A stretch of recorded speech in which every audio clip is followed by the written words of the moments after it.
Assalamualaikum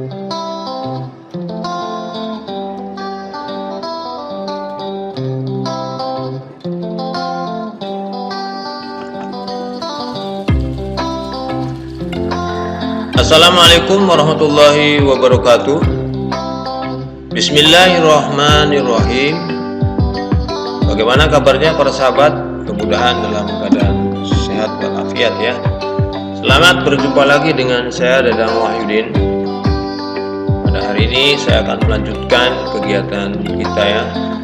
Saya akan menyampaikan video pembelajaran dengan materi yang akan dibahas tentang soal tes karakteristik pribadi pada bagian yang kedua ya. Pada bagian yang pertama sudah saya sampaikan pada pertemuan sebelumnya ya. Silakan para sahabat simak video ini sampai tuntas ya. Mudah-mudahan sangat bermanfaat khususnya bagi para sahabat yang sebentar lagi ya akan mengikuti seleksi CPNS, dan saya ikut mendoakan semoga sukses dan berhasil ya. Mari kita mulai. Diingatkan kepada para sahabat bahwa tes karakteristik pribadi ini merupakan tes yang paling menentukan dalam tes kemampuan dasar TKD bagi peserta tes CPNS ya. Kemudian diingatkan lagi bahwa tes karakteristik pribadi itu memiliki peran sebesar 35% dalam tes kemampuan dasar TKD bagi peserta tes CPNS.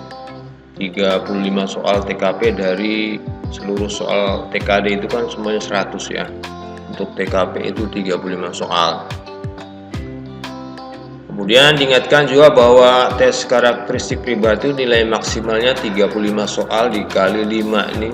5 ini adalah nilai yang tertinggi ya. Bahwa dalam tes karakteristik pribadi itu tidak ada pilihan jawaban yang kita pilih itu tidak ada nilai 0, adanya yang terendah 1, 2, 3, 4, 5. Ini 5 ini yang tertinggi ya. Maka skor maksimalnya 35 soal kali 5 sama dengan 175. Kemudian passing grade tes karakteristik pribadi itu 72% dari 175, yaitu kita harus mencapai nilai 126, kira-kira 26 soal harus kita dengan jawaban yang benar dan bagus ya. Baik, kita lanjutkan. Para sahabat, berdasarkan peraturan terbaru dari Menteri Pendayagunaan Aparatur Negara, aspek-aspek yang dinilai dalam tes karakteristik pribadi untuk peserta tes CPNS meliputi 11 aspek utama sebagai berikut. Di sini ada integritas diri, sudah disampaikan ya, kemampuan beradaptasi, kemampuan mengendalikan diri, kemampuan bekerja mandiri dan tuntas, kemauan dan kemampuan belajar berkelanjutan. Ini sudah disampaikan pada pertemuan sebelumnya ya.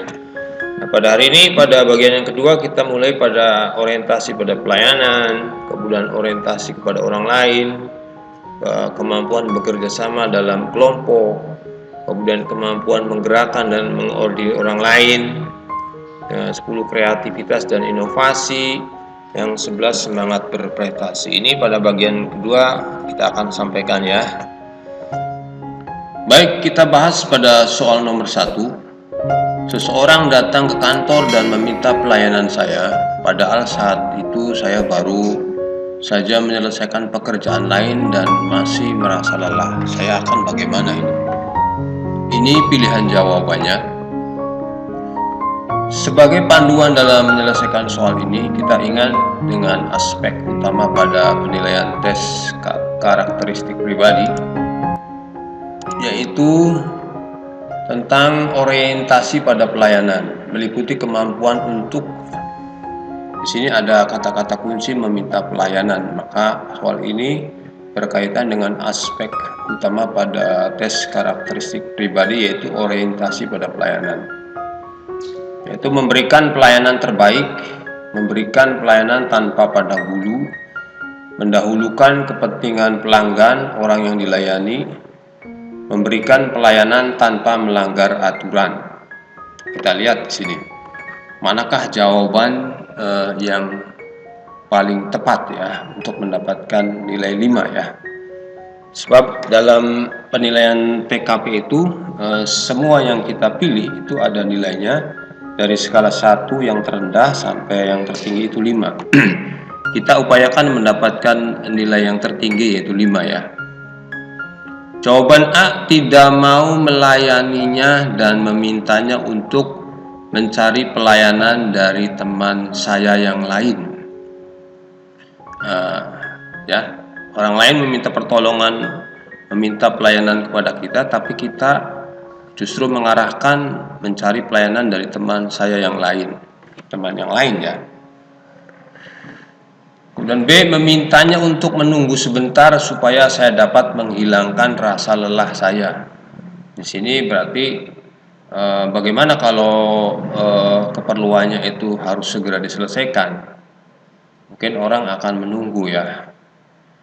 Melayaninya dengan malas-malasan dan setengah hati. Kita melayani tapi dengan setengah hati, malas-malasan ya. Tentu hasilnya kurang bagus ya. Ini nilainya di bawah 3 kalau seperti ini. Meminta teman lain untuk menggantikan saya melayaninya. Ini boleh-boleh saja ya, tapi nilai seperti ini kayaknya di bawah 3 juga ya. E, tetap melayaninya dengan baik dan menyembunyikan rasa lelah saya.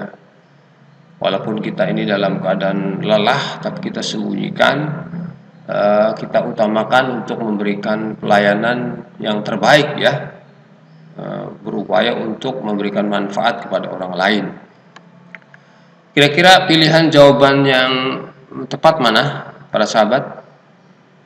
Ya, saya kira ini pilihan yang tepat adalah pilihan E ya. Ini nilainya lebih tinggi ya, lebih bagus ya. Baik, sekarang kita masuk pada soal nomor 2. Saya baru saja beristirahat saat rekan kerja meminta bantuan saya untuk menyelesaikan pekerjaannya. Karena ia mengalami kesulitan dalam mengerjakannya. Ada rekan kita mengalami kesulitan dalam mengerjakan, kemudian meminta bantuan kepada kita, padahal saat itu kita baru saja beristirahat ya. Nah, ini pilihan jawabannya. Dan dalam keadaan seperti ini, kita ingat dengan aspek utama penilaian tes karakteristik pribadi, yaitu orientasi kepada orang lain, meliputi nilai kepedulian terhadap orang lain yang sedang membutuhkan kita peduli tidak. Kemampuan mengendalikan sikap egois ya, kita justru harus mengutamakan kepentingan orang lain ya, untuk membantu orang lain. Sekarang kita lihat kira-kira mana jawaban yang paling tepat ya. A, menyuruh teman lain untuk membantu pekerjaannya. Nah ini nih, rekan kerja kita meminta bantuan kepada kita, tapi kita menyuruh teman lain untuk membantu pekerjaannya. Memintanya untuk menunggu saya beristirahat sebentar sebelum saya membantunya. Berarti orang yang meminta bantuan kepada kita itu menunggu ya. Bagaimana kalau persoalan yang sedang dihadapi oleh rekan kerja ini harus segera diselesaikan ya. Segera membantunya supaya pekerjaannya bisa selesai. Walaupun kita baru istirahat, kita segera membantunya dan bisa beristirahat bersama-sama. Menolak dengan marah, emosional ini, karena dia tidak mau mengerti kondisi saya. Ini kalau sikap seperti ini nilainya di bawah 3 ini seperti ini ya. Menolak dan memintanya untuk menyelesaikan pekerjaannya sendiri. Ya, ini kita berarti tidak peduli dengan kesulitan orang lain ya. Ini sikap seperti ini nilainya di bawah 3 ya. Jadi bagaimana sahabat, pilihan yang paling tepat mana? Ya tentunya adalah pilihan C ini ya. Ini nilainya sangat bagus ya. Segera membantunya.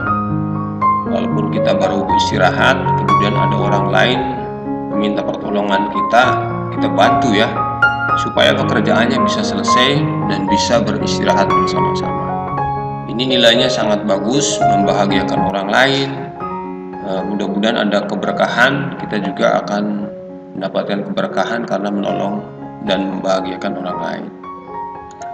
Baik, sekarang masuk pada soal nomor 3. Saat bekerja dalam sebuah kelompok, biasanya saya akan bagaimana nih?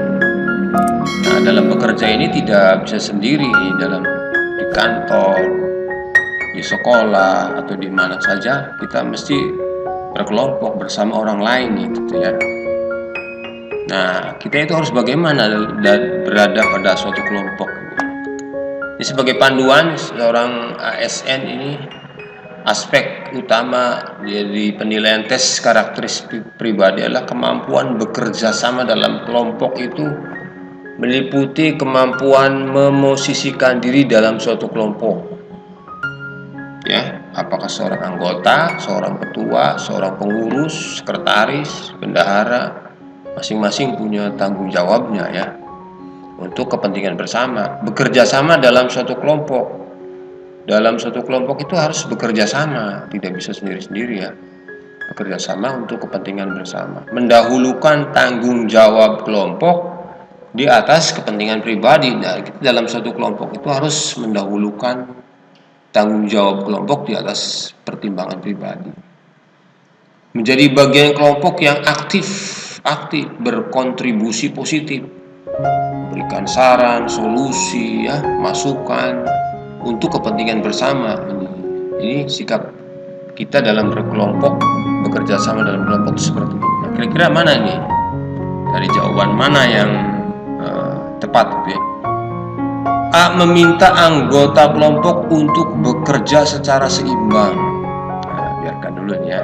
Ini juga lumayan nilainya ini ya. Membiarkan anggota kelompok lain bekerja lebih keras daripada saya. Membiarkan orang lain bekerja lebih keras daripada saya. Menjadi bagian yang aktif, kita aktif dan berkontribusi positif, memberikan masukan, nasihat, ya, memberikan saran, solusi barangkali ada kesulitan. Ini seperti ini di C ya. Menyelesaikan sebagian besar pekerjaan kelompok. Meminta bagian kerja yang jelas. Saya ini kerjanya di bagian apa? Untuk menyelesaikan tanggung jawab saya. Ini juga tepat sih, tapi khusus kaitannya dengan pribadi ya. Jadi kira-kira yang lebih bagus adalah kita ini mendahulukan tanggung jawab kelompok di samping tugas kita secara pribadi. Kita juga harus mempunyai kontribusi untuk kepentingan bersama. Jadi pilihan yang tepat mana? Ya, ini pilihan yang nilainya bagus adalah pilihan menjadi bagian yang aktif dan berkontribusi positif. Artinya tanggung jawab pribadi juga diselesaikan, ditambah dengan memberikan kontribusi positif untuk kelompoknya, solusi, saran, masukan, nasihat. Ini lebih bagus ya. Baik, sekarang soal nomor 4. Dalam sebuah perlombaan saya harus menghadapi musuh yang sangat berat. Jadi mesti ya, dalam suatu perlombaan mesti ada menghadapi musuh yang sangat berat. Tidak semuanya enteng, pasti suatu saat akan menemukan musuh yang sangat berat dan lebih senior dari saya. Nah, saya ini harus bagaimana?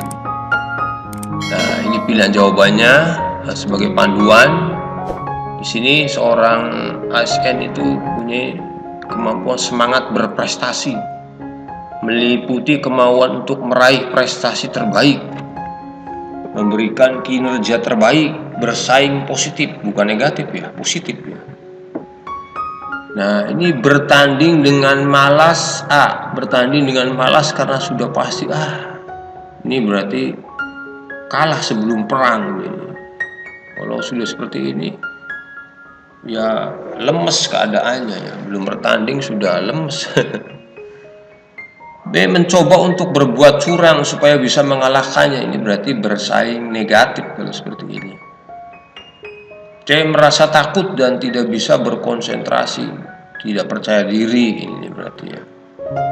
Bertanding dengan sekuat tenaga untuk mengalahkannya, bukan berlatih sekuat tenaga persiapan, semangat untuk mengalahkannya dan mendapatkan kemenangan. Ini semangat perjuangannya sangat tinggi.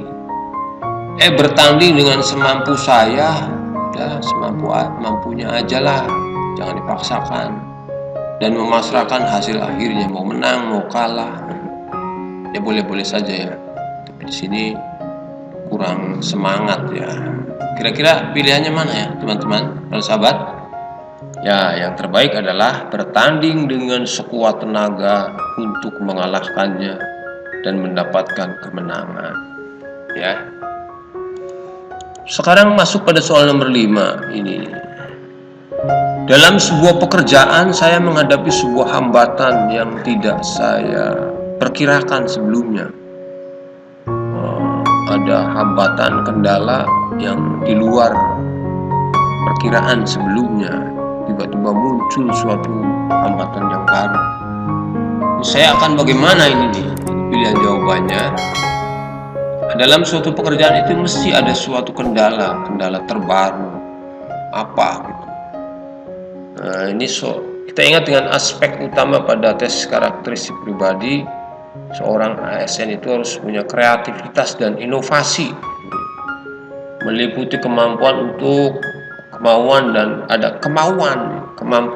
menciptakan inovasi terbaru, ide baru, penemuan baru yang sebelumnya tidak ada.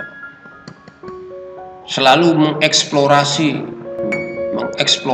ya, menggali kreativitas diri, penemuan baru, ide baru, kreativitas diri, berpikir out of the box, berpikir dari sudut pandang yang lain sehingga berbeda dengan kebanyakan orang, penemuan baru. Kira-kira mana ya pilihan jawabannya? A. Meminta teman untuk mengatasi masalah tersebut. Kita meminta teman, tolonglah bantu ini, saya punya masalah, bantu soal ini. Ya boleh-boleh saja ya, ini seperti ini ya. Menyerah dan tidak menyelesaikan tugas tersebut. Menyerah, sulit ini ya, bingung, kendalanya sangat sulit misalkan. C. Menganalisis masalah. Nah ini menganalisis masalah, kita baca masalahnya, kemudian kita identifikasi masalahnya, terus penyebabnya apa, kemudian kita klasifikasi, kemudian kita cari solusinya, dan mencari solusi yang terbaik yang bisa saya dapatkan. Ini ada kreativitas ya, berarti inovasi di sini. Dia mengikuti solusi dari orang yang pernah mengalami masalah serupa. Nah ini ya boleh saja ya. Ini meminta saran dari teman, nasihat dari teman juga bisa ya. Tapi di sini kita harus memilih jawaban yang terbaik ini ya. Kira-kira mana ini? Ya, pilihan yang terbaik adalah menganalisis masalah dan mencari solusi terbaik yang bisa saya dapatkan. Ya. Ini adalah penyelesaian soal nomor 5. Demikian para sahabat yang bisa saya sampaikan dengan soal-soal tes karakteristik pribadi pada bagian kedua. Semoga yang saya sampaikan ini sedikit ada manfaatnya ya, membantu meringankan para sahabat, terutama bagi yang sebentar lagi akan mengikuti seleksi CPNS ya. Mudah-mudahan ada manfaatnya dan saya ikut mendoakan semoga sukses dan berhasil ya. Sebelum saya akhiri pertemuan ini, sekali lagi saya mohon maaf, barangkali penyampaian saya ini ada hal-hal yang kurang berkenan. Sekali lagi saya mohon maaf dan kita akhiri pertemuan ini. Kita ucapkan alhamdulillahirabbil alamin. Wassalamualaikum warahmatullahi wabarakatuh.